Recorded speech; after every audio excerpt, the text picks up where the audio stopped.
नमस्कार आप सभी को।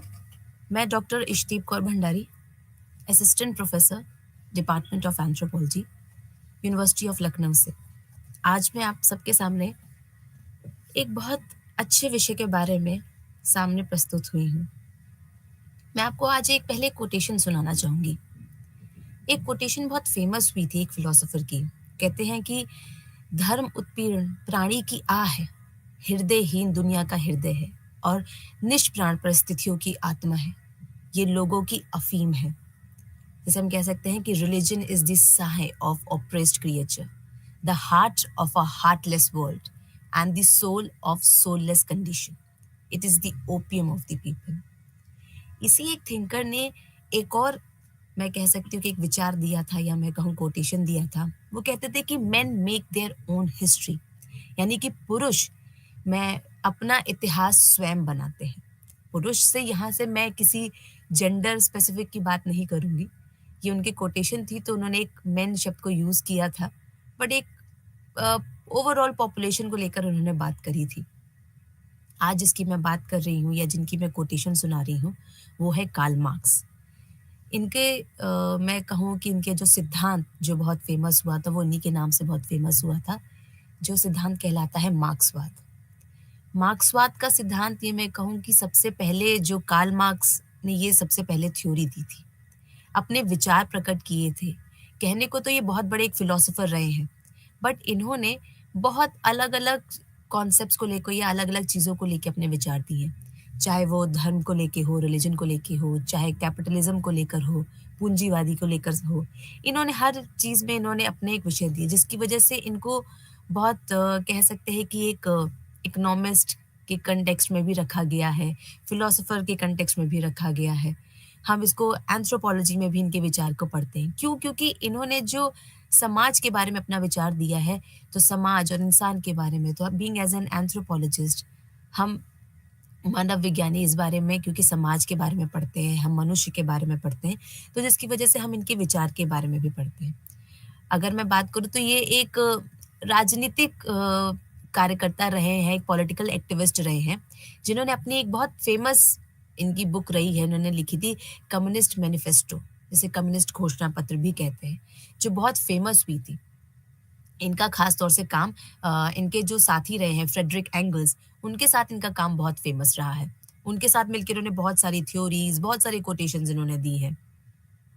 अलग-अलग मैंने कहा ना कि सिर्फ़ एक विषय को नहीं, इन्होंने बहुत सारे विषयों को लेके अपने विचार व्यक्त किए हैं। ख़ास तौर से इनका जो एक काम रहा है, वो लेबर क्लास को लेकर, जिसे हम श्रमिक वर्ग भी कहते हैं, उसको लेके इन्होंने बहुत अच्छी एक थ्योरीज़ दी हैं। बताया है कि कैसे क्लास में डिस्क्रिमिनेशन होता है, इन वर्ग में भेदभाव किया जाता है। इनकी जो थ्योरी पर्टिकुलर मैं बात करूँगी, जैसे मैंने बताया कि सोशियोलॉजी, इकोनॉमिक पर्सपेक्टिव्स में पढ़ाई जाती थी। हमारे एंथ्रोपोलॉजी यानी मानव विज्ञान में इसको बहुत देर से स्वीकारा, या मैं कहूँ बहुत देर से इनकी थ्योरी को एक्सेप्ट किया गया था।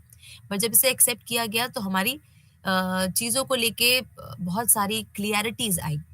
क्यों लेट एक्सेप्ट किया गया? क्योंकि इन्होंने जो पर्टिकुलरली अपने सिद्धांत दिए हैं, वो ख़ास तौर से वेस्टर्न, अर्बन या मैं जैसे कहूँ शहरी और पश्चिमी समाज को लेके ज़्यादा दिए थे।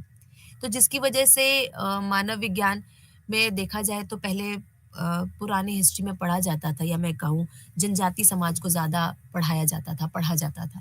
जिसकी वजह से इनके विचार को बहुत लेट एक्सेप्ट किया गया था। क्योंकि हम लोग खास तौर से क्लासलेस सोसाइटीज़ पे ज़्यादा फ़ोकस करते थे पहले, जो वर्गहीन समाज होते थे। पर जब धीरे-धीरे समाज और विकसित होता गया, मानव विज्ञान और विकसित होता चला गया, तो इनके साथ इनके विचारों को भी हम लोगों ने स्वीकृति दी और इनके विचारों को भी अपने समाज में, जो या मैं कहूँ जो अपने समाज की हम लोग पढ़ाई करते थे, उसमें भी इसको अप्लाई करना शुरू करवा दिया गया। कार्ल मार्क्स के जैसे अगर हम बात करें कि कार्ल मार्क्स खुद, जैसे मैंने बताया कि फ्रेडरिक एंगल के साथ इन्होंने मिलके काम किया, बट ये हीगल के वर्क से बहुत प्रभावित रहे थे। इनसे मैं कह सकती हूँ कि एक मोटिवेशन लेके इन्होंने अपना काम करना शुरू हुआ था। इनकी आइडियोलॉजी, फिलॉसफी जो अगर आप देखोगे, तो ये बहुत हेगल से बहुत प्रभावित रहे हैं। इनका जो मार्क्स द्वारा जो सामाजिक परिवर्तन के सिद्धांत का जो प्रचार शुरू हुआ था, वो एक तरह से द्वंदात्मक पद्धति का उपयोग किया था इन्होंने। जैसे हम लोग कहते हैं ना कि ये डायलेक्टिकल मेथोडोलॉजी का इन्होंने उपयोग किया था उस समय पे। ये बहुत जैसे कहते हैं कि मैंने फिर मैं वही कहूँगी कि ये बहुत अलग-अलग चीज़ों को लेके ख़ास तौर से ये सोशल पॉलिटिकल कॉन्टेक्स्ट को लेके इन्होंने अपने बहुत विचार दिए हैं। हीगल का जैसे अपना एक विचार रहा है कि थीसिस और एंटीथीसिस का। वो बोलते हैं कि जो थीसिस और एंटीथीसिस होते हैं ये मिलके एक संश्लेषण करते हैं, एक मिला-जुला प्रभाव देते हैं। इन दोनों के मिल के ही कुछ काम हो पाता है, इनके बिना काम नहीं हो सकता। जैसे उनका मानना है कि जो इंसान मनुष्य का जो दिमाग होता है, यही सब चीज़ को क्रिएट करता है। यानी कि जो हमारा भौतिक जगत है, मटीरियल वर्ल्ड है, इसको बनाने में, इसको क्रिएट करने में मनुष्य के दिमाग का बहुत बड़ा रोल होता है। अगर ये ना करे तो हम बहुत अलग हो जाएँगे। तो हम कह सकते हैं कि जो ये हमारा दिमाग है या हमारा जो मटीरियल डुअलिटी है, ये सारी चीज़ें थीसिस और एंटीथीसिस को इन्होंने कंपेयर किया था। वो कहते थे कि जो हमारा मन है, भौतिक द्वैत है, ये क्या है? मन हमारा थीसिस है और भौतिक द्वैत हमारा एंटीथीसिस है। जो ये एकता का समाधान चाहता है, ये सिंथेसिस होते हैं यानी एक साथ मिलके काम करते हैं, पर केवल आत्मा से ही आ सकता है। उन्होंने माना है कि एक सोल से ही हम ये सारा काम कर सकते हैं और वो मन पहचान लेता है कि वो क्या चीज़ है जो मेरे लिए अच्छी है या नहीं है और जब वो उसको पहचानना बंद कर देता है, तो वहाँ पे क्लैश होना शुरू हो जाता है। ये हीगल के विचार थे। इसी से कार्ल मार्क्स भी बहुत प्रभावित हुए। उन्होंने बोला ये बात तो बिल्कुल सही है, बहुत लॉजिकल उनको लगी इनकी बातें। तो कार्ल मार्क्स ने भी अपनी सोसाइटी को लेके मतलब मैं कहूँ कि अपने समाज को लेके उन्होंने अपने विचार दिए और जिसको हम लोग कहते हैं थ्योरी ऑफ हिस्टोरिकल मटेरियलिज्म, ऐतिहासिक भौतिकवाद कहा गया उनके विचारों को, क्योंकि उन्होंने समाज को लेके अपने विचार दिए। क्यों हिस्टोरिकल मटेरियलिज्म या मैं कहूँ ऐतिहासिक भौतिकवाद कहा गया? जैसे अगर हम शब्द को तोड़ के समझने की कोशिश करें कि हिस्टोरिकल शब्द जैसे ऐतिहासिक शब्द का यूज़ किया गया, वो इसलिए क्योंकि इन्होंने अलग-अलग समाज जो रहे हैं, मानव समाज जो रहे हैं, वो कैसे एक चरण से दूसरे चरण में गए हैं, एक स्टेज से दूसरे स्टेज में गए हैं, उसके एवोल्यूशन की, उसके विकास को पढ़ने की इन्होंने कोशिश करी। तो क्या हुआ एक हिस्टोरिकल रिलेशन को इन्होंने चेक करने की कोशिश की, कि एक समाज एक चरण से दूसरे चरण में कैसे क्या, क्या-क्या परिवर्तन आए। भौतिकवाद की बात करूँ, तो भौतिकवाद इसलिए बोला गया कि इन्होंने बहुत अच्छा एक व्याख्या दी कि कैसे समाज हमारा विकास किया। वो चाहे भौतिक पदार्थ पे हो, चाहे वो आर्थिक आधार पे हो। इन्होंने मटीरियल और इकोनॉमिक बेसिस दोनों पे बताया कि इन दोनों कॉन्टेक्स्ट में हमारा समाज कैसे विकसित हुआ। तो जिसकी वजह से ये दोनों क्राइटेरिया को कवर करते हुए जब इन्होंने बात की, तो इसी वजह से इनकी थ्योरी को हिस्टोरिकल मटेरियलिज्म कहा गया कि हिस्ट्री भी रिलेट की और मटेरियलिज्म यानी भौतिकवाद की भी इन्होंने बात की थी। मार्क्स के अगर हम कंट्रीब्यूशन को लेके बात करें, तो जैसे मैंने बताया कि समाज को लेके उन्होंने बहुत सारे अपने विचार दिए। उनका दृष्टिकोण समाज को लेके बहुत ही अच्छा योगदान रहा है। उन्होंने मैं कहूँ कि समाज को, सोसाइटी को जैसे लेवी स्ट्रॉस एंड सब थिंकर्स ने समाज को ऑर्गेनिज़्म से कंपेयर किया, जीव से कंपेयर किया। तो उनका मैंने वही कहा ना कि इंडिविजुअलिटी पे उन्होंने बहुत फ़ोकस किया, ऑब्जेक्टिविटी पे उन्होंने बहुत फ़ोकस किया। उन्होंने बोला कि जो मैं अगर मैं इस प्रारूप में बात करूँ कि if we want to think we need to eat first. उनका मानना था कि पहले अगर मुझे सोचना है तो मुझे पहले खाना पड़ेगा। तो जिसके लिए क्या है कि इंसान का होना बहुत ज़रूरी हो जाता है। ये इनके ऐसे कुछ विचार थे जो बहुत फ़ेमस रहे या मैं कहूँ कि उनके सोचने की क्षमता को लेके लोगों ने बहुत उनको मैं कह सकती हूँ तारीफ़ करी उनके लेके कि उनके विचार बाकी समाज से बहुत अलग रहे हैं, बाकी लोगों से बहुत अलग रहे हैं, उनका सोचने का प्रक्रिया बहुत अलग रही है। इसी पे हम लोग उसे पढ़ते जो कहते हैं कि मार्क्सिज्म की जो थ्योरी आई थी, जो एक सिद्धांत इनका जो डेवलप हुआ था, मैं कह सकती हूँ कि बहुत कॉन्ट्राडिक्टरी रहा है, विरोधाभास रहा है। किस पे? क्योंकि जब वो रहे या मैं कहूँ जिस समाज में वो रह रहे थे, वो एक पूंजीवादी समाज रहा है, कैपिटलिस्ट सोसाइटी रही है। उस समय जो वो अपने समाज में आस-पास देख रहे थे कि हमारे समाज में कैसे भेदभाव हो रहा है, उत्पीड़न हो रहे हैं, लोगों के साथ अच्छा व्यवहार नहीं किया जा रहा है, उसी को अपने समाज के आस-पास की घटनाओं को देखकर उन्होंने अपने विचार दिए कि कैसे जो हमारी ये पूंजीवादी समाज है, ये पूरा का पूरा उत्पादन पे निर्भर करता है। ये उत्पादन पे ही चलता है। तो उत्पादन पे चलता है तो उन्होंने बोला कि जो ये उत्पादन एक सामाजिक प्रक्रिया है, यानी कि ये एक सोशल प्रोसेस है। इसी उत्पादन की एक प्रणाली में जब इंसान एक बार घुस जाता है, तो क्या होता है वो अपनी मर्ज़ी से जाता है और वहाँ पे जब तक रहता है, जब तक वहाँ से उसके रिश्ते बने रहते हैं और जैसे ही उसके रिश्ते ख़त्म हो जाते हैं और वो वैसे ही वहाँ से बाहर आ जाता है और वो समाप्त हो जाता है। यानी कि हम जाते हैं अपनी मर्ज़ी से, रिलेशन वहाँ पे बिल्ड अप करते हैं और जब हम रिलेशन चलते हैं और वो जब तक चलते हैं, जब तक वो चेंज नहीं हो जाते हैं। यानी कि वो फ्यूचर में तब तक रहेंगे जब तक चेंज हो। जैसे ही हम चेंज हुए, वो रिश्ते वहीं पे ख़त्म हो जाते हैं। इसी पे उन्होंने जब मैंने जैसे कहा कि वो पूंजीवादी समाज में रहते थे, देख रहे थे, इसी पे उन्होंने अपने सोसाइटी को लेके या जो वहाँ पे समाज में जो भेदभाव चल रहे थे, विरोधाभास जो चल रहा था, कॉन्फ्लिक्ट जो चल रहा था, वो क्लास के बीच में चल रहा था। तो वो क्लासेस को लेके जैसे उन्होंने बताया कि कैसे जैसे मैंने बताया कि उत्पादन का समाज था, प्रोडक्शंस बहुत होते थे। तो इसी पे इन्होंने प्रोडक्शन पे 2 कंपोनेंट्स की बात की, यानी कि 2 घटक के बारे में बताया, कि 2 घटक हमारे समाज में होते हैं। एक हो गया आपका मटीरियल कंपोनेंट या जिसे हम कहते हैं सामग्री घटक। सामग्री घटक जैसे हम कहें कि रिसोर्सेज हो गए हमारे, भौतिक वस्तुएं हो गई, संसाधन हो गई, पूंजी हो गई, टेक्नोलॉजी प्रौद्योगिकी हो गई, ये सब क्या है, ये हमारे मटेरियल यानी कि सामग्री घटक है। दूसरा उन्होंने जो मोड्स ऑफ प्रोडक्शन बताए हैं यानी कि उत्पादन के जो दूसरा घटक बताया है वो है ownership of means of production, यानी कि उत्पादन के साधनों का स्वामित्व। यानी कि जो ये प्रोडक्शन हो रहा है, उत्पादन हो रहा है, उसका ओनरशिप, उसका स्वामित्व कौन है। जैसे उन्होंने बताया है कि जो लोग उस पे काम करते हैं, संसाधनों में कौन-कौन काम कर रहा है, उसको जो होल्ड करता है, वो स्वामित्व जो होल्ड करता है, वो कैसे बन रहा है, उसमें क्या रिलेशन है, उत्पादन का आपस में क्या संबंध है, ये इन्होंने ओनरशिप में जानना चाहा। उन्होंने कहा कि अगर आप किसी समाज में ये 2 चीज़ों को आप जान लेते हैं, तो आपको समाज को पढ़ने में आसानी होगी।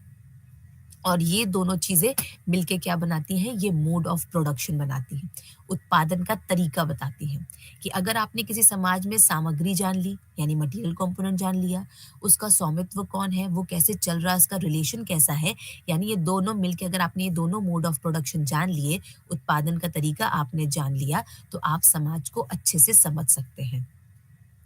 इसी पे उन्होंने बताया कि जो हमारा समाज है, ये एक तरीके से आर्थिक अवसंरचना पे चलता है।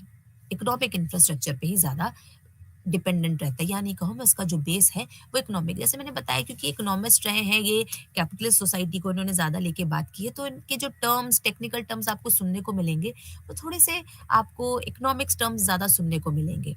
क्योंकि जैसे मैंने बताया पूंजीवादी समाज था उस समय, कैपिटलिस्ट सोसाइटी थी, उसी पे उन्होंने काम किया है। तो उसको लेके उन्होंने जो शब्द का उपयोग किया है वो आपको बहुत ज़्यादा इकोनॉमिस्ट, ज़्यादा टर्म्स ज़्यादा आपको देखने को मिलेंगे। उन्होंने बताया कि जो हमारा समाज का जो इकोनॉमिक संरचना है, आर्थिक संरचना है, ये एक तरीके से इंफ्रास्ट्रक्चर भी कहलाता है, यानी कि आधारभूत संरचना भी कहलाता है। ये एक समाज को चलने का तरीका हो जाता है। और ऐसे ही इन्होंने एक दूसरा शब्द भी यूज़ किया, सुपर स्ट्रक्चर, जो अधिरचना जिसे हम लोग कहते हैं। ये अधिरचना जैसे बताता है कि इनका मानना था कि जब ये इंफ्रास्ट्रक्चर, सुपर स्ट्रक्चर जब आपस में मिलते हैं, तो क्या होता है कि जब कोई चेंज आता है बेस में, यानी कि अगर इंफ्रास्ट्रक्चर में चेंज आएगा, तो सुपर स्ट्रक्चर में भी चेंज आ जाएगा, अधिरचना में भी चेंज आ जाएगी। अगर हमारा बेस में ज़रा-सा भी कुछ परिवर्तन आया, तो सुपर स्ट्रक्चर जो अधिरचना है, जो उसपे हमारी रचना खड़ी हुई है, वो भी चेंज हो जाएगी। तो यानी हम कह सकते हैं ये दोनों आपस में रिलेटेड रहते हैं। ये एक समाज के चलने का तरीका हो जाता है कि अगर एक किसी चीज़ में परिवर्तन आ रहा है, तो दूसरे में भी परिवर्तन आएगा। तो क्या है, जो प्रोडक्शन है, जो उत्पादन है, ये ऐसे ही चलता रहता है, विकास होता रहता है, इवॉल्व होता रहता है और इसी को इन्होंने जैसे बताया कि ये ह्यूमन क्रिएटिविटी है। मानव की सोचने की क्षमता है, मानव की अलग रचिता दिखाने का तरीका है। जैसे-जैसे वो अलग-अलग टेक्नीकें दिखाता रहेगा, समाज में वैसे ही परिवर्तन आता रहेगा। ये चीज़ आप लोगों ने खुद भी देखी होगी कैसे हमारी टेक्नोलॉजी, हमारी प्रौद्योगिकी में चेंज आता है, तो हमारा समाज वैसे ही विकसित करता चला जाता है। अब उनका मानना है कि ये सब क्या है, ये इनोवेटिव आइडियाज़ आते हैं, विचार आते हैं जो हमारे दिमाग में, वो हमारे उत्पादन को वैसे ही चलाते रहते हैं। जितना अच्छा आइडिया आएगा, जितना अच्छा विचार आएगा, उतना अच्छा ही प्रोडक्शन होता जाएगा समाज में। दूसरी तरफ उन्होंने ये भी बोला कि कभी-कभी उत्पादन का अगर आपस में संबंध नहीं बैठ पा रहा है, तो वो समाज पिछड़ भी जाता है। जैसे जहाँ पे अगर प्रौद्योगिकी को अच्छे से अपनाया नहीं गया, वहाँ पे प्रोडक्शन उत्पादन अच्छे से नहीं हो रहा है, तो क्या हुआ होगा? वो समाज पिछड़ जाएगा। वो समाज जो समाज होगा वो ठीक से विकसित नहीं कर पाएगा और वहाँ पे एक टाइम ऐसा हो जाएगा कि उत्पादन समाप्त हो जाएगा। और फिर वहाँ पे क्या होगा? विरोधाभास होगा, कॉन्ट्रडिक्शन होगा कि वहाँ पे समाज ठीक से चल नहीं पाएगा। इसीलिए एक कहते हैं कि एक धीमी गति या मैं कहूँ कि एक मध्यम गति बनाने की बहुत आवश्यकता होती है। ऐसा कार्ल मार्क्स मानते थे कि अगर संयम नहीं बैठ के चलेगा या आपस में तालमेल बिठा के नहीं चलेगा, तो समाज विकसित नहीं कर सकता है। एक गतिशीलता लाने की बहुत आवश्यकता होती है। यही गतिशीलता समाज को डेवलप करती है, विकसित बनाती है। इनके लिए जैसे मैंने फिर बताऊँगी कि इनका जैसे पूँजीवादी समाज पे इन्होंने काम किया, इनके विचार समाज को लेके उन्होंने बहुत विकसित समाज को लेके उन्होंने बात करने की कोशिश की क्योंकि उन्होंने जैसे देखा कि उसके समाज में कितना भेदभाव हो रहा है, तो वो समाज कैसे विकसित होना चाहिए इसके बारे में उन्होंने बात किया। जैसे उन्होंने मैंने कहा कि जैसे मोड्स ऑफ प्रोडक्शन उत्पादन के बारे में बात करते थे, तो उत्पादन के तरीकों का जैसे उन्होंने बताया कि कैसे एक सामान्यकृत इतिहास रहता है। कि अगर हम अपने समाज को देखें तो समाज का कैसे विकसित हुआ ये आप जब आप देखेंगे अपने हिस्ट्री अपने इतिहास में आप देखेंगे तो आपको पता चलेगा कि कैसे पहले एक प्रिमिटिव कम्युनिज्म था यानी आदिम साम्यवाद था और वो धीरे धीरे इवॉल्व होके कैसे आज के समाज में वो पूंजीवाद समाज बन के आया है। जैसे मैंने आपको पहले ही बताया कि उन्होंने हिस्टोरिकल मटेरियलिज्म की बात की है। उन्होंने क्या किया है कि पुराने समाज में कैसा था फिर आज का समाज कैसा है ये उन्होंने कंपेयर किया है। इसी को लेके जैसे उन्होंने बताया कि कैसे पहले आदिम समाज था, फिर वो कैसे धीरे-धीरे विकसित होके हम लोग आज के समाज यानी पूंजीवाद समाज में पहुँचे हैं। ये क्या, ये धीरे-धीरे हमारा समाज कैसे विकसित हो रहा है टेक्नोलॉजी के बेस पे, प्रौद्योगिकी के बेस पे, मटीरियलिस्टिक यानी समाज को लेके, इन सारी चीज़ों को लेके उन्होंने बात करी है। एक जनरलाइजेशन कॉन्सेप्ट को लेके जैसे हमने बात करें कि इन्होंने बताया है कि कैसे ये डिवीजन आपको देखने को मिलता है बेस और सुपर स्ट्रक्चर में कि जो नीचे का बेस है उसमें बहुत अंतर देखने को मिलेगा और एक जो सुपर स्ट्रक्चर है उसमें आपको बहुत अंतर देखने को मिलेगा और यही आपस में क्या होता है कि एक फोर्स होता है, ये रिलेशन ऑफ प्रोडक्शन होता है। ये दोनों चीजें समाज को बना के चलते हैं। ये बहुत ही महत्वपूर्ण चीजें हो जाती हैं।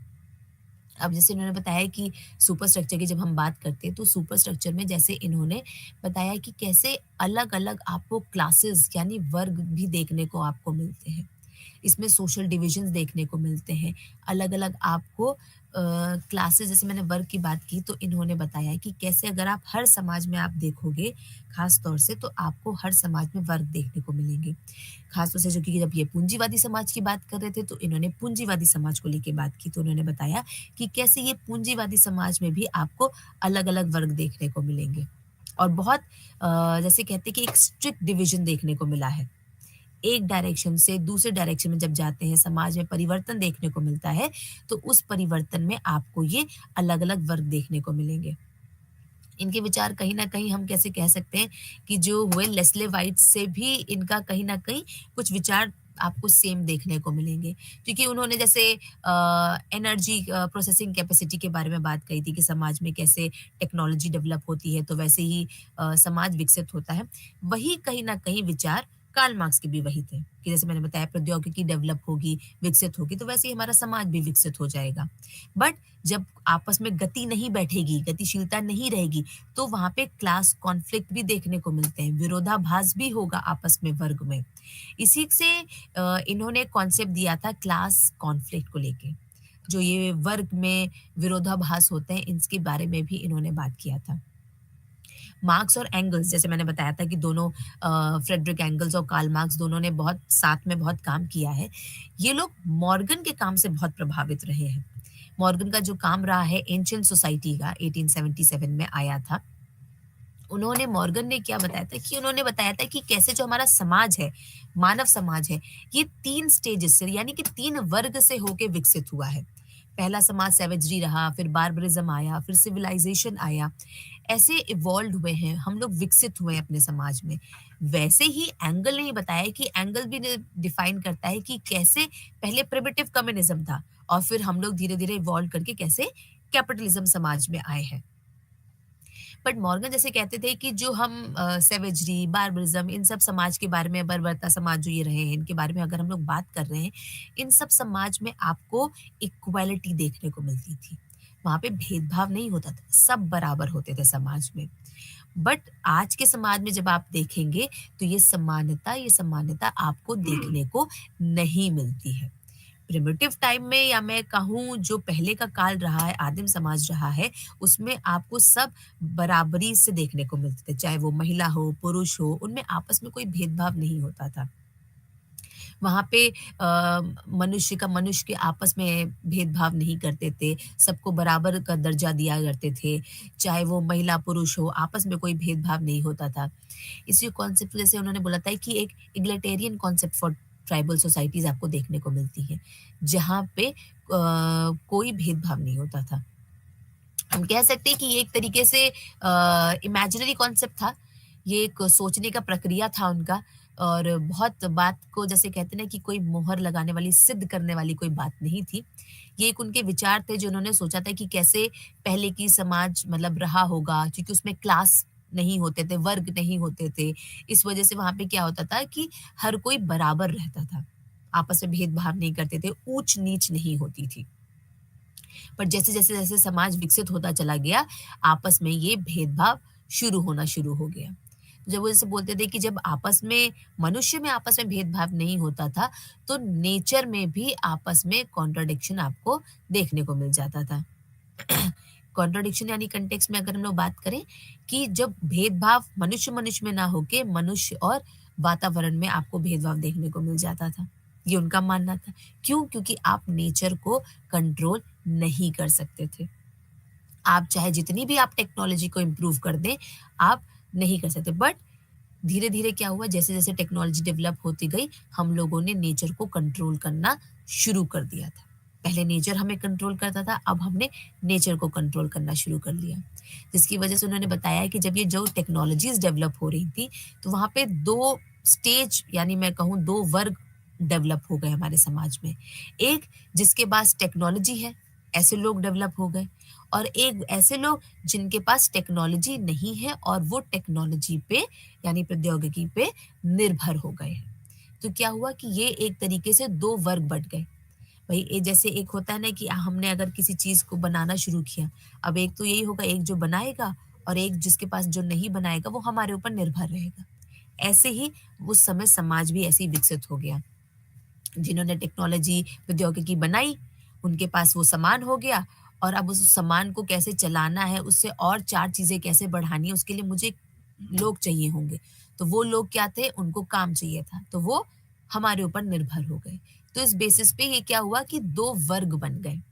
अब जब ये 2 वर्ग बने, तो धीरे-धीरे जब ये क्या हुआ कि इन 2 वर्गों को अलग-अलग श्रेणी में डाल दिया गया या मैं कहूँ इनका नामकरण कर दिया गया। अब जिसके पास टेक्नोलॉजी थी, जो ये 2 कैटेगरी के लोग थे, जिस पे जो अपर पोज़ीशन पे थे, जिनके पास टेक्नोलॉजी थी, उनको नाम दे दिया गया कि वो मास्टर हो गए, स्वामी हो गए। और जिनके पास टेक्नोलॉजी नहीं थी, जो टेक्नोलॉजी पे निर्भर हो गए थे, क्योंकि उनको उससे ही गुज़ारा करना था वहाँ पे काम करके, तो क्या हो गया, वो स्लेव्स हो गए, दास हो गए। और यहीं से शुरू हुआ मास्टर और स्लेव का रिश्ता, यानी स्वामी और दास का रिश्ता। जो स्वामी था, वो अपने स्लेव यानी दास को बहुत कंट्रोल करके रखता था। और क्यों? क्योंकि मास्टर्स के पास बहुत सारे रिसोर्सेज हो जाते थे, सामग्रियां हो जाती थी, जो स्लेव के पास यानी दास के पास नहीं होती थी। और यही से जैसे उन्होंने बताया कि कैसे ये गुलामी का जो काल रहा है, स्लेवरी का जो काल रहा है, ये भी विकसित हुआ है। पहले अगर हम लोग फ्यूडलिज्म या सामंतवाद में समाज में देखें, तो एग्रीकल्चर पे ये लोग ज़्यादा निर्भर रहते थे। तो जिसकी वजह से क्या होता था, यहाँ पे भी 2 वर्ग रहते थे। एक हो जाता था लॉर्ड, जिसे हम लोग स्वामी कहते हैं, और एक हो जाता था वसाल्स, जिसे हम जागीरदार कहते हैं, जो उनके एक वजह से हो गया कि जिनके पास खेत है, ज़मीन है। जैसे मैंने बोला ना कि फ्यूडलिज़्म जो सामंतवाद था, वहाँ पे एग्रीकल्चर का, खेती का काम बहुत ज़्यादा होता था। तो अब जिसके पास ज़मीन है, वो तो लॉर्ड हो गया, स्वामी हो गया। अब जो ऐसे लोग जो वहाँ खेती में काम करना चाहते हैं, जिससे काम करके वो डेली अपना गुज़ारा करते हैं, दिहाड़ा लेके काम करते हैं, वो क्या हो गए, जागीरदार हो गए, क्योंकि वो उनके ज़मीन पे निर्भर हो गए थे। वो उनके साथ काम करना चाहते थे, वहाँ से वो डेली-डेली जितना काम करते थे, वो उतना पैसा कमाते थे। अब धीरे-धीरे और फिर स्टेज डेवलप हुई, और लोगों ने, जैसे कहते हैं कि टेक्नोलॉजी ने डेवलप हुआ, फैक्ट्रीज़ बनना शुरू हो गई। फैक्ट्रीज़ धीरे-धीरे बनना शुरू हुई, प्रोडक्शन बनना धीरे-धीरे शुरू हो गया। क्या हुआ? यहाँ से शुरू हुआ capitalist mode of production. Capitalism यानी पूंजीवाद आ गए, पूंजीपति आ गए यहाँ पे। अब क्या हुआ, जब ये पूंजीवादी उत्पादन शुरू हुआ, पद्धति ये जो शुरू हुई पूंजीवादी की, अब यहाँ से भी फिर 2 वर्ग बनना शुरू हो गए। अब ये 2 वर्ग क्या थे? ये 2 वर्ग बने, एक था आपका कैपिटलिस्ट और एक था बर्जोइस, यानी कि पूंजीपति कैपिटलिस्ट, और दूसरा दूसरा जो ग्रुप बना वो बर्जुआ का बना। अब जैसे पहले हम लोग देखते हैं कि जो प्रिमिटिव समाज देखते हैं, जैसे मैंने बताया कि पहले स्लेवरी थी, मास्टर स्लेव का कॉन्सेप्ट था। फिर ये बार्बरिज़्म फ़ेज़ जब आया, तो ये लॉर्ड और वसाल का सम आ गया, जागीरदार का कॉन्सेप्ट आ गया। फिर क्या हुआ, कैपिटलिज़्म समाज आया। फिर कैपिटलिज़्म में हम कैपिटलिस्ट और प्रोलेटरिएट का जो बर्जोइस का हम लोग देखते हैं। तो कैसे उन्होंने बताया कि कैटेगरी जो इंसानों का जो वर्ग रहे, वो 2 प्रकार के वर्ग ही रहे हैं। बस क्या हुआ, जैसे-जैसे समाज बदलता चला गया, वैसे-वैसे लोगों का काम करने का तरीका और लोगों का, जैसे कहते हैं कि नामकरण चेंज होता गया। पर जो रवैया था या जो इंसान का स्वभाव था, वो वैसे ही रहा, कि एक सुप्रीम पावर में रहा ऊपर, और एक जो उनके ऊपर निर्भर रहे, जिसके ऊपर वो ऑर्डर चला सके, जिसको वो लोग कंट्रोल कर सके, एक ऐसा वर्ग रहा है। अब धीरे-धीरे जैसे और समाज विकसित होता चला गया, तो क्या हुआ कि लोगों ने अपनी मेहनत को भी बेचना शुरू कर दिया। अब जो लोग मेहनत को बेचना शुरू किया, यानी कि लोग ने काम करना शुरू किया। कि उन्होंने बोला कि अगर मैं आपके साथ काम करूँगा, मैं आपको मेहनत करके दे रहा हूँ, तो मुझे उतना पैसा मिलना चाहिए। यहीं से क्या हुआ, क्लासेस और अलग विकसित होते चले गए। तो मार्क्स ने यहाँ पे भी 2 क्लासेस की बात की। एक क्लास, एक वर्ग जिसके पास खुद का अपना प्रोडक्शन है, उत्पादन का स्वामी है वो, और एक जो उन उत्पादन में काम करना चाहते हैं, जो उनके ऊपर निर्भर हो गए हैं। अब ये चेंजेज़, जैसे मैंने पहले बताया कि ये चेंजेज़ आपको सैवेजरी जो समाज रहा है पहले का, फिर जो बार्बरिज़्म समाज आया, फिर उसमें आपको अलग-अलग वर्ग देखने को मिले।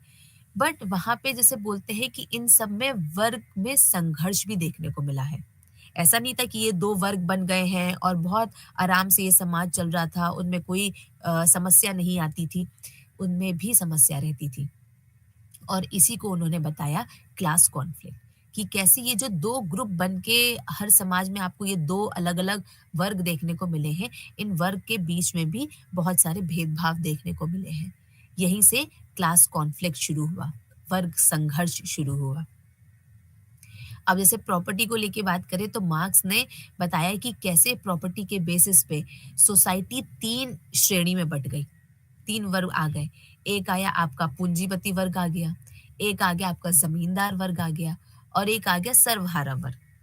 पूंजीपति, जैसे मैंने पहले बताया कि जिनके पास लैंड है, ज़मीन है, फैक्ट्री है, ये सब क्या है, इनके पास खूब सोर्स है इनकम का, इनके पास ज़्यादातर प्रॉफ़िट या फ़ायदा इन्हीं के पास जाता है।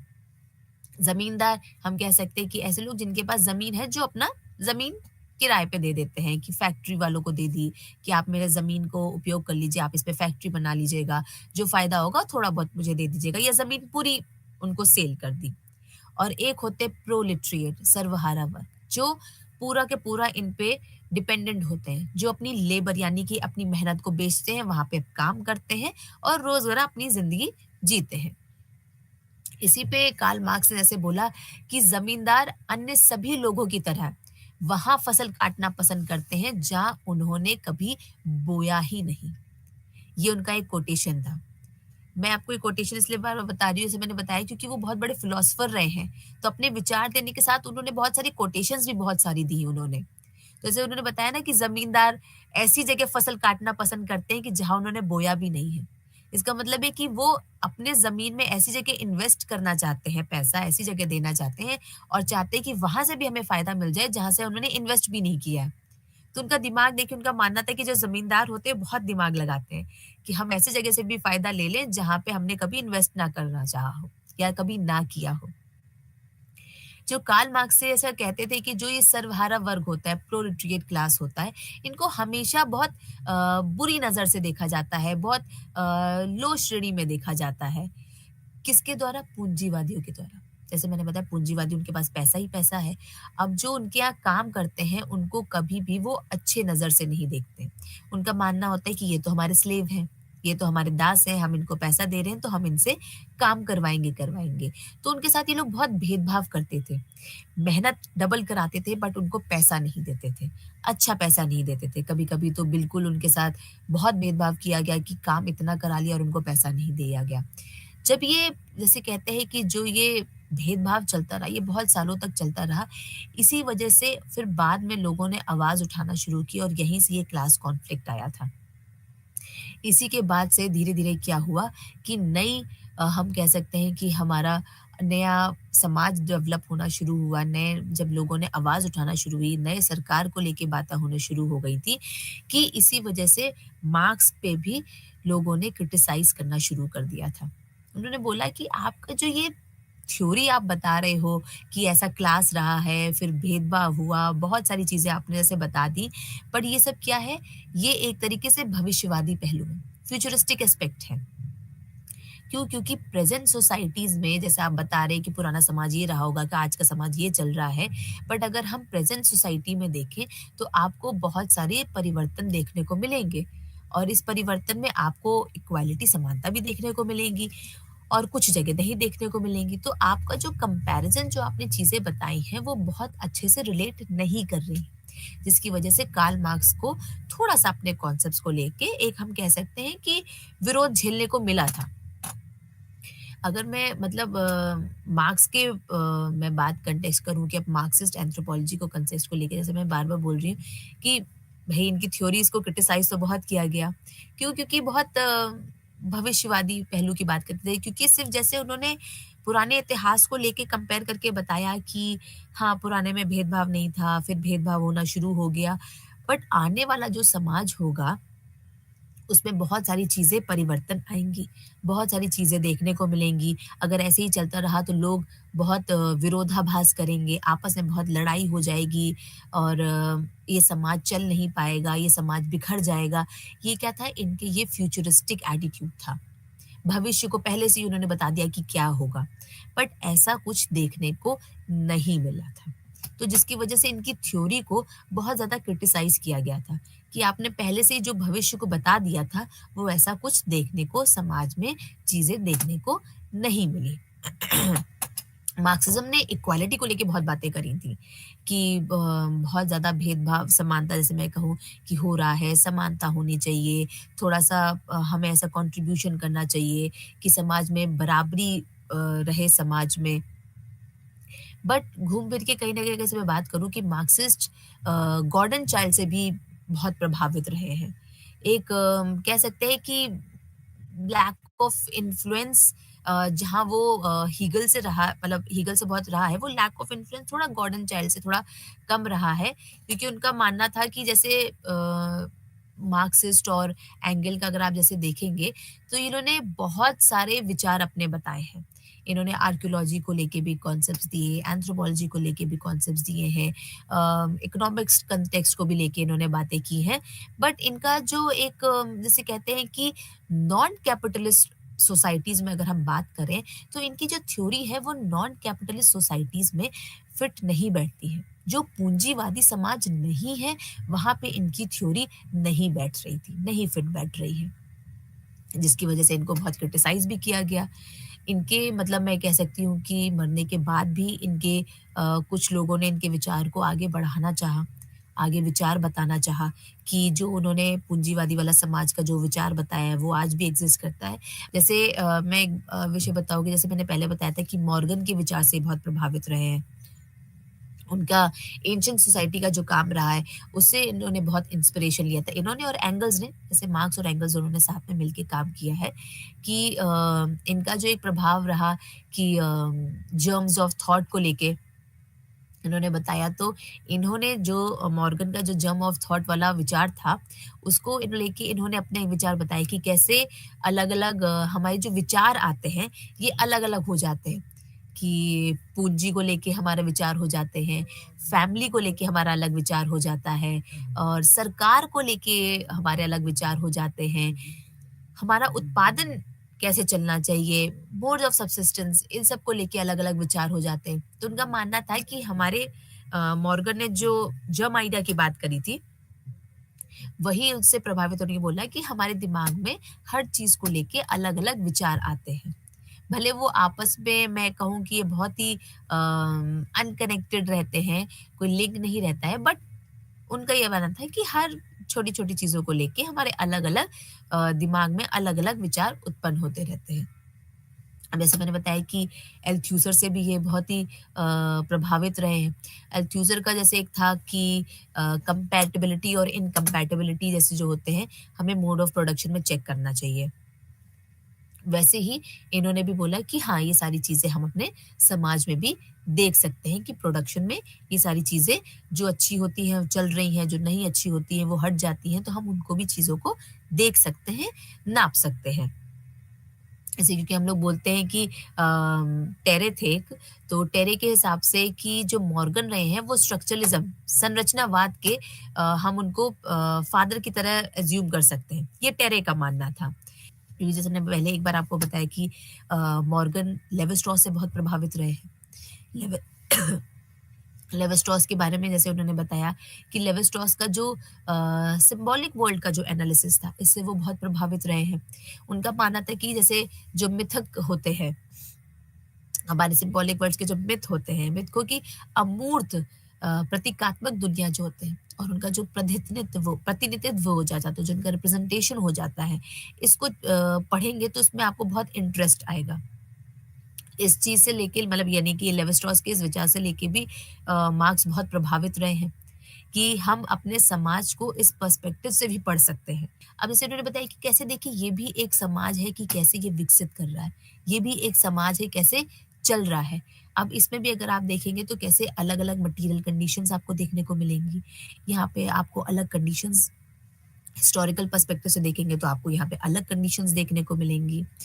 तो ये क्या है, इन सारे समाज में तो अगर हम बात करें तो पूंजीवादी का कॉन्सेप्ट तो कहीं लागू नहीं हो रहा है, यहाँ पे तो लग ही नहीं रहा है। ऐसे ही जॉर्ज बैलेंडियर थे। जॉर्ज बैलेंडियर की अपनी फेमस बुक रही है पॉलिटिकल एंथ्रोपोलॉजी। इन्होंने इवेंस प्रिचार्ड और मेयर फोर्टिस के कॉन्सेप्ट को बहुत क्रिटिसाइज़ किया कि कैसे अलग-अलग सोसाइटीज़ जैसे वो बात करते हैं, स्टेटलेस सोसाइटीज़ के बारे में बात करते हैं, जो वर्गहीन समाज रहते हैं, वहाँ पे अलग-अलग कैसे राज्य चलते हैं, वहाँ पे अलग काम करता है, राज्य चलाने का वहाँ पे तरीका अलग-अलग हो जाता है।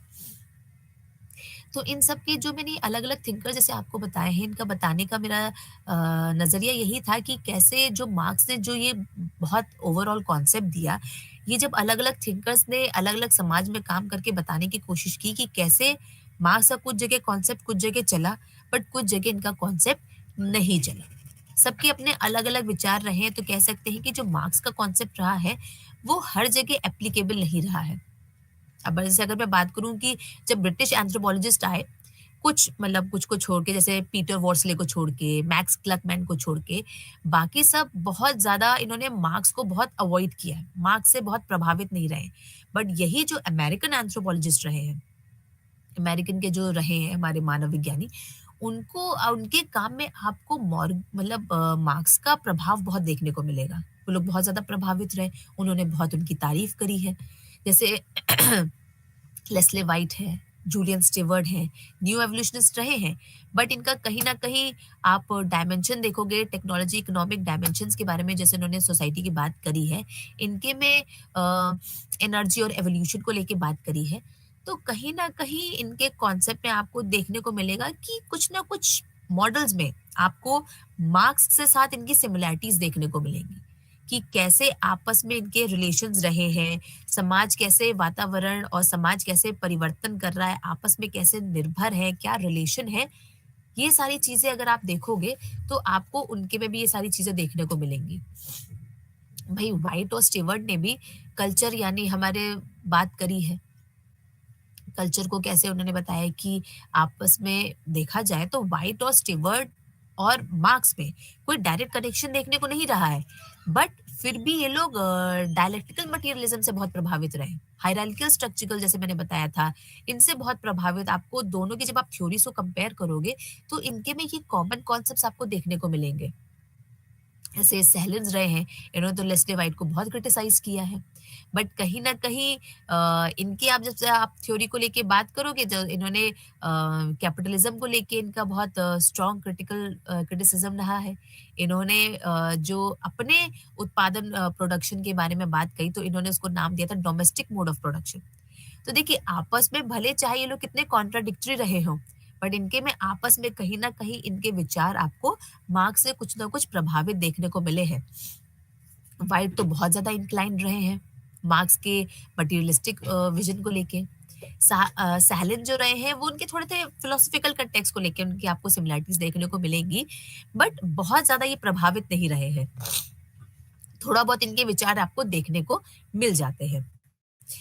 तो मार्क्स में अगर मैं बात करूँ तो मार्क्स का कह सकते हैं कि क्योंकि मैंने जैसे बताया कि पूंजीवादी रहे हैं, तो कैपिटलिज्म रहा इनका प्रभाव रहा है। तो इनका जो कैपिटलिज्म की थ्योरी रही वो बेसिकली हमेशा इन्होंने वर्ग को लेके बात किया।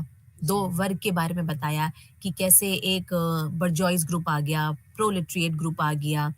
इन 2 ग्रुप में जैसे बर्जोइस के पास पावर नहीं, प्रोलेटरिएट के पास पावर नहीं थी, वो बर्जोइस पे डिपेंडेंट रहे हैं।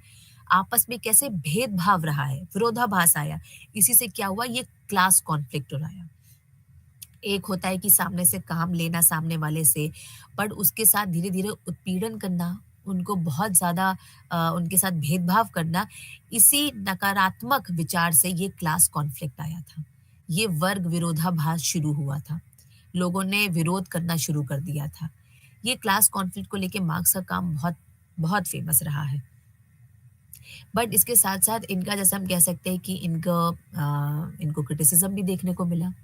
जैसे अगर मैं पर्टिकुलरली क्रिटिसिज़्म को लेके बात करूँ पहले जैसे मैं एक क्रिटिसिज़्म की बात करूँ तो जैसे मैंने बताया कि क्योंकि ये इकोनॉमिक कॉन्टेक्स्ट को लेके मैंने आपको पहले भी स्टार्टिंग बताई कि इकोनॉमिक कॉन्टेक्स्ट को लेके आपको इनको इकोनॉमिकल टर्म्स बहुत सुनने को मिलेंगे।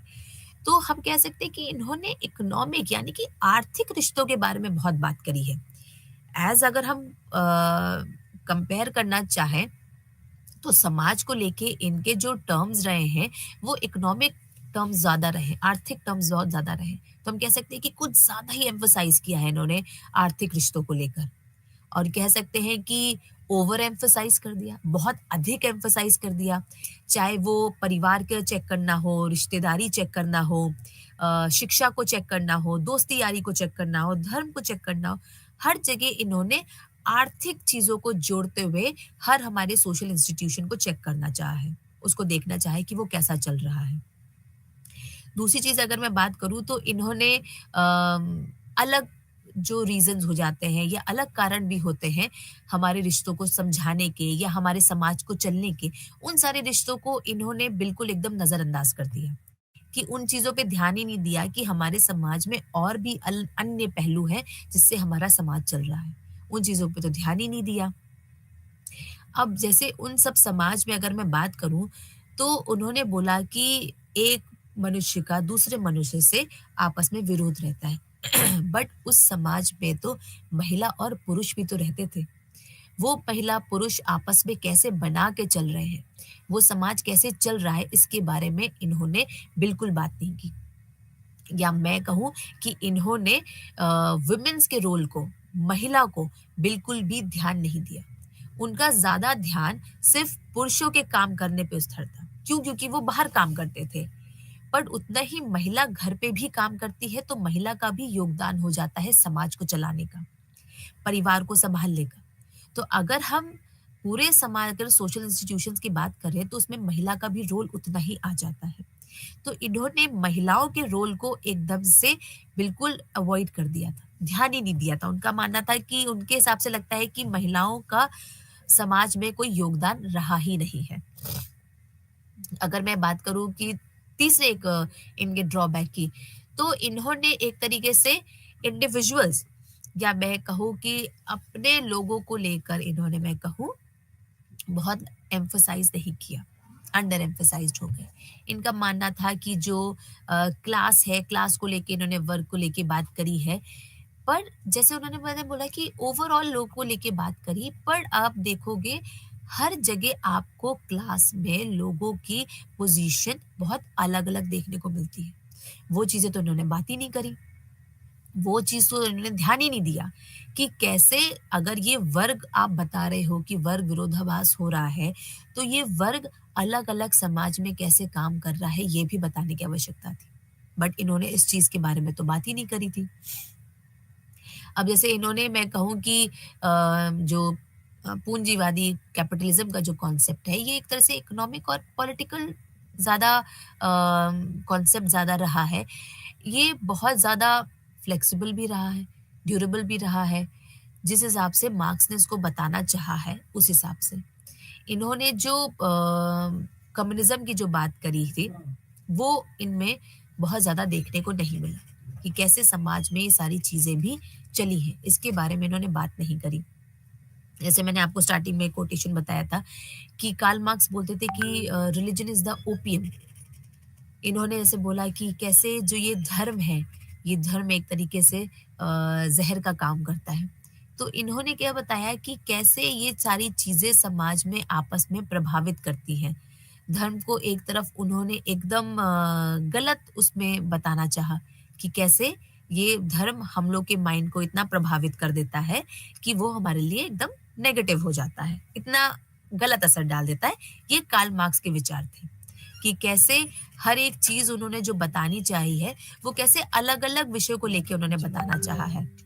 तो ये सारी चीज़ें क्या है मार्क्स ने जैसे मैंने बताया कि कैसे क्योंकि वो कैपिटलिज़्म खुद भी कैपिटलिस्ट रहे, इकोनॉमिक्स रहे हैं, फिलॉसफर रहे हैं, तो उनका बेसिकली जो विचार रहे हैं, वो सारे के सारे उनके विचार अपने वही पूंजीवाद समाज को लेके रहे हैं और उसी समाज में जो उन्होंने गलत चीज़ें अपने समाज में आस-पास देखी, वही सारी चीज़ें उन्होंने बताना चाहा। आगे क्या वो समाज कैसा हुआ, कैसा हो सकता था, इसके बारे में उन्होंने कभी भी नहीं बताना चाहा। ब जो उन्होंने जो फ्यूचरिस्टिक बताया, वो बहुत ही क्रिटिसाइज़ हुआ था। इन्हीं सब को चीज़ों को लेके कार्ल मार्क्स को बहुत कुछ जगह अच्छी चीज़ों में भी माना गया उनके विचारों को और कुछ जगह उनको क्रिटिसाइज़ भी किया गया। तो ये थे कार्ल मार्क्स और कार्ल मार्क्स के विचार। आपका बहुत-बहुत धन्यवाद मुझे सुनने के लिए। नमस्कार।